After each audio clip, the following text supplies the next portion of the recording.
மற்றும் ICF football player திரு முரளி மற்றும் national boxer Ramesh மற்றும் நேஷனல் பாக்ஸர் டேவிட் மற்றும் தொழிலதிபர் கழகத்தின் இணைச் செயலாளரும் சென்னை மாவட்ட குத்துச்சண்டை கழகத்தின் செயலாளருமான வழக்கறிஞர் திரு Raghavan,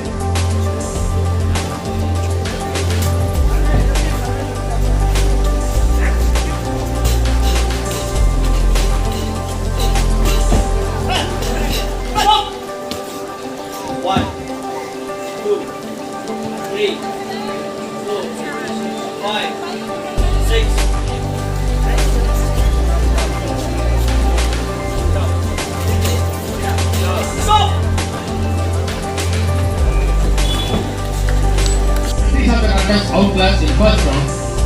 Great excellent. Winner on point in the blue corner.